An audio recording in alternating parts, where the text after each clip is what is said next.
Hello বন্ধুরা, তোমরা সবাই কেমন আছো? আবারও চলে আসলাম আরেকটা দারুণ স্বাদের রেসিপি নিয়ে।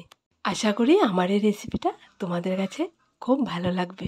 তাহলে চলো দেখে নাও। একদম নতুনভাবে গুড় দিয়ে তালের পিঠে তৈরি করে আমি তোমাদের দেখাবো। গুড় নিয়ে নিলাম পরিমাণ মতো, আর এখানে চালের গুঁড়া নিয়ে নিলাম মাঝারি সাইজের বাটিতে 2 বাটি। এই চালের গুঁড়াটার মধ্যে যতটুকু পরিমাণ গুড় লাগবে ঠিক ততটুকু পরিমাণে গুড় আমি দেব। বন্ধুরা, তোমাদেরকেই বলছি, তোমরা যদি এই পিঠেটা চিনি দিয়ে তৈরি করে খেয়ে থাকো তাহলে একবার গুড় দিয়েও তৈরি করে খেয়ে দেখো, দারুণ স্বাদ হয়।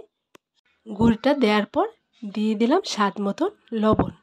এই পিঠেটা তোমরা যে কোনো গুড় দিয়ে তৈরি করতে পারবে। এই পিঠেটা থেকে অন্যরকম একটা ফ্লেভার আছে, খাওয়া থেকে ফ্লেভারটা খুব সুন্দর লাগে।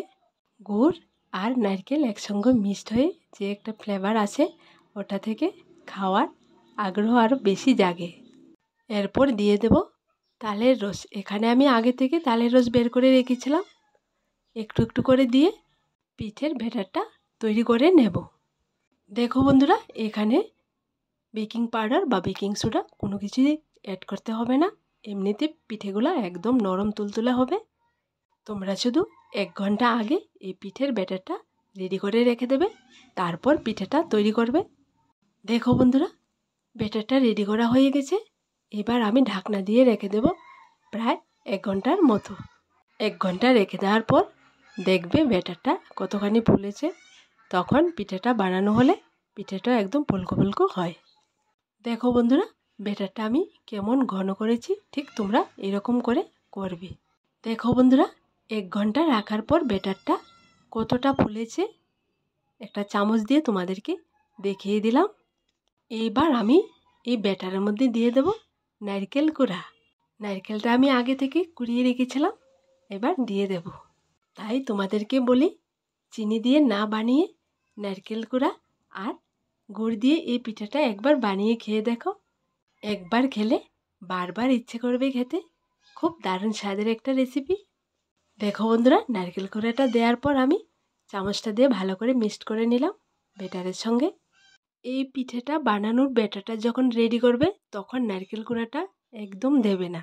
যখন পিঠেটা বানানো শুরু করবে তখনই নারকেল কুড়াটা ব্যাটারের মধ্যে দিয়ে মিক্সড করে এরপর পিঠেটা তৈরি করবে, তাহলে দেখবে খুব স্বাদ হবে পিঠেটা। দেখো, চুলোর মধ্যে আগে থেকে একটা প্যান বসিয়ে রেখেছিলাম, প্যানটার মধ্যে সামান্য পরিমাণ তেল দিয়ে দিলাম। তেল দেওয়ার পর একটা হাতা দিয়ে 1 হাতা ব্যাটার দিয়ে দিলাম প্যানটার মধ্যে। এরপর ঢাকনা দিয়ে 2-3 মিনিটের মতো রেখে তারপর পিঠেটা উল্টিয়ে দিলাম। পিঠেটা উল্টানো হয়ে গেলে আবার উপর দিয়ে ঢাকনাটা দিয়ে রেখে দেব প্রায় 2-3 মিনিটের মতো।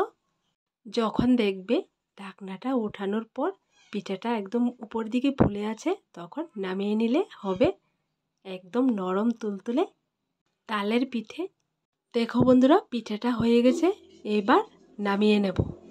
ঠিক একই রকম করে আমি বাকি পিঠেগুলা বানিয়ে নেব। দেখো, আরেকটা পিঠে আমি তোমাদের দেখিয়ে দিচ্ছি। চা চামচে 1 চামচ তেল দিলে হবে। এই পিঠেটার মধ্যে বেশি পরিমাণ তেল দিতে হয় না, চা চামচে 1 চামচে তেলে সুন্দর ফুলকো ফুলকো পিঠা তৈরি হয়ে যায়। তাই তোমাদেরকে বলি, তাল ফুরিয়ে যাওয়ার আগে আমার এই বানানো রেসিপিটা একবার বাড়িতে ট্রাই করে দেখো। দেখো বন্ধুরা, সবগুলা পিঠে তৈরি করে নিলাম। দেখতে কতটা সুন্দর লাগছে, খেতেও দারুণ স্বাদ। দেখো, একদম নরম তুলতুলে। আমার দেওয়া রেসিপিগুলা তোমাদের যদি ভালো লেগে থাকে তাহলে বন্ধু হয়ে পাশে থাকার অনুরোধ রইল।